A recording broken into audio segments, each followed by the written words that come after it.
Et qu'après ta sleeve ou ton bypass, tout irait mieux.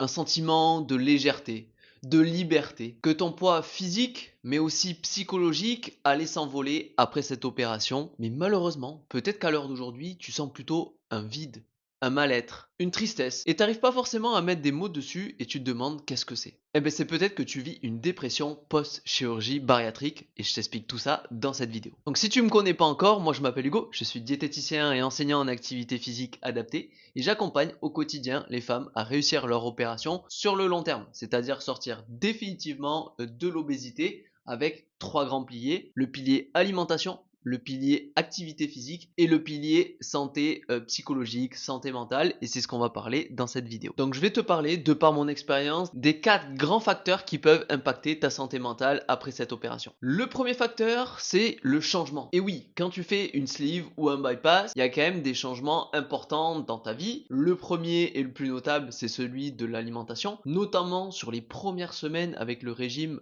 post-opératoire. Si tu vois pas de quoi je parle, je t'amène à cette vidéo où je parle du régime post-opératoire avec les différentes phases et qu'est-ce que tu peux manger pendant ces phases-là. Mais on va pas se le cacher, avec ce régime post-op, tu vas manger liquide, tu vas manger mixé, les goûts peuvent changer, tu réapprends concrètement à manger et donc cette période-là n'est pas non plus le summum au niveau plaisir alimentaire. Mais rassure-toi, une fois que tu as repris les morceaux, ça va quand même beaucoup mieux. Puis aussi dans cette première partie du changement, tu as le changement physique et oui, ça va quand même assez vite sur ces premières semaines post-op, tu peux perdre plusieurs kilos et donc les changements peuvent déjà s'opérer et donc ça peut être un chamboulement physique, ça peut être un chamboulement hormonal qui peut impacter tes repères et ta vie. Et tu as aussi la fatigue post-opératoire qui peut être notable et donc impacter ton humeur et ton moral. Deuxième facteur qui peut atteindre ton bien-être et ton humeur, c'est la diminution de la sécrétion d'une hormone qu'on appelle la sérotonine. C'est une hormone sécrétée par ton intestin et donc elles peuvent être perturbées par cette opération, notamment par la diminution des quantités, notamment en acides aminés, donc en protéines qu'on appelle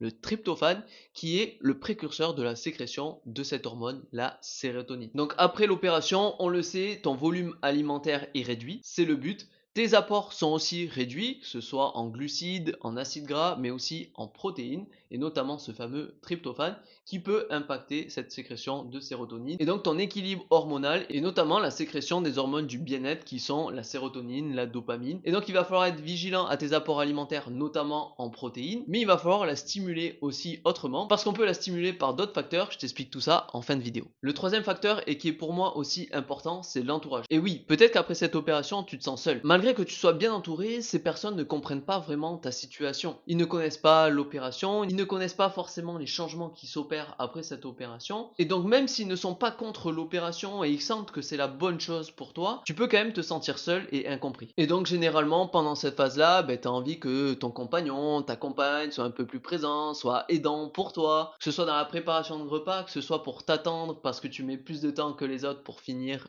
ton plat. Ça peut être aussi sur l'activité physique, aller marcher, faire du sport ensemble. Et donc toute cette phase d'incompréhension, de manque de dialogue avec ton partenaire de vie, c'est hyper fréquent et donc je te conseille d'intégrer cette personne-là de ta vie dès la préparation de l'opération. Plus lui ou elle va être intégré dans le parcours, dans la préparation de cette opération, dans tout ce qui l'entraîne par la suite, mieux se passera le post-op derrière. Donc là, je t'ai parlé plutôt du soutien familial, amical, etc.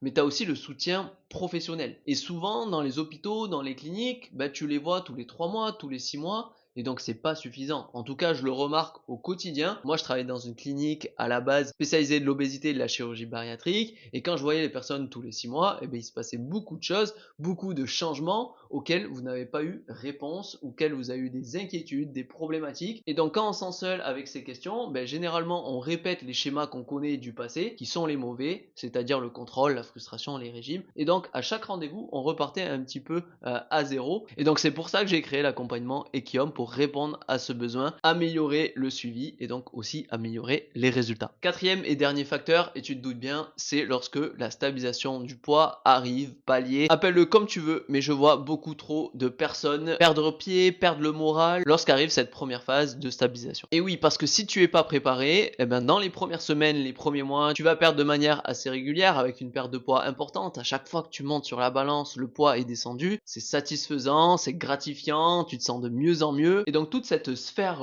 positive, lorsque la stabilisation arrive, ben, ça fait mal parce que toi, tu n'étais pas préparé, tu t'attendais à ce que ce soit régulier, que la perte de poids soit rectiligne, que tu arrives à ton poids de stabilisation et derrière, tu stabilises. Non, ça fonctionne pas comme ça. Ton corps a besoin de phases de stabilisation, de phase de repos pour repartir sur une perte. Donc c'est tout à fait normal d'en avoir. Tout dépend ensuite de la durée. Si elle est trop longue, c'est peut-être aussi qu'il y a des facteurs à améliorer, que ce soit sur ton alimentation, ton sommeil, ton activité physique, sur le côté hormonal, tous les facteurs qu'on regarde nous pour que la perte de poids se passe bien. Mais en tout cas, je vais t'enlever cette idée reçue. Une perte de poids après une sleeve ou un bypass n'est jamais rectiligne. C'est pas parce que tu as perdu 5 kilos le premier mois que le deuxième, le troisième, le quatrième, tu perdras 5 kilos. Non, dans la réalité, ça ne se passe pas comme ça. Et donc pour revenir à la dépression, bah oui, si tu n'es pas préparé et que ton poids stabilise pendant plusieurs semaines, que toi la pression monte jour par jour, tu commences à stresser, à te poser beaucoup de questions, peut-être à retourner vers du contrôle, de la frustration, c'est à partir de ce moment-là où tu vas capoter ta perte de poids. Plus derrière la pression sociale, la pression peut-être de l'équipe médicale, de ton chirurgien, tu dois perdre temps en tel temps, et etc.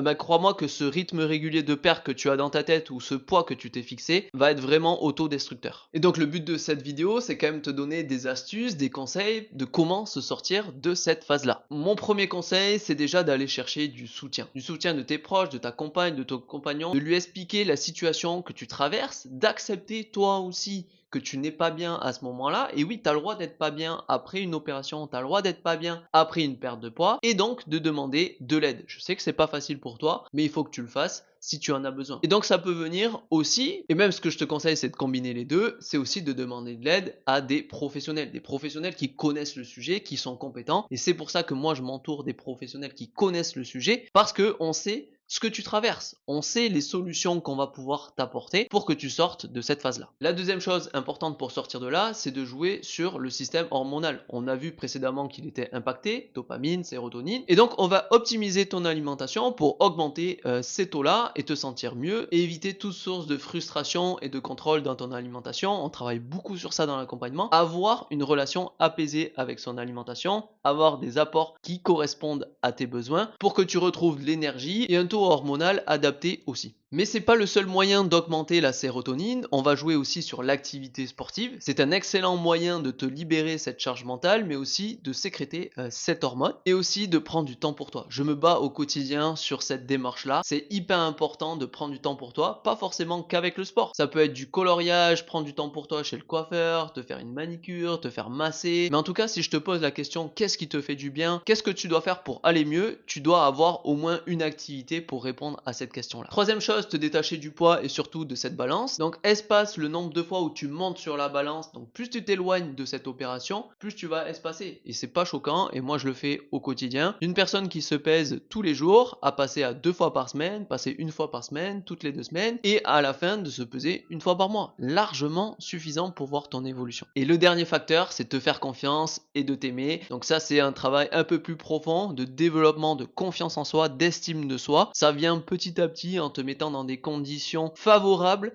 en réussite, et c'est comme ça qu'on arrive à augmenter la note de ton estime de toi. C'est super important pour ta réussite sur le long terme. Donc voilà, tu sais tout, tu es prévenu sur la dépression après une chirurgie bariatrique, tu sais que c'est possible et donc tu sais que tu ne seras pas seul si tu es actuellement dans cette phase-là. Donc mon meilleur conseil, c'est de ne pas rester seul dans cette phase-là. Donc si tu as apprécié cette vidéo, n'oublie pas de liker, de t'abonner si c'est pas déjà fait, et dis-moi un petit peu en commentaire si tu as déjà vécu cette phase-là et comment t'en es sorti.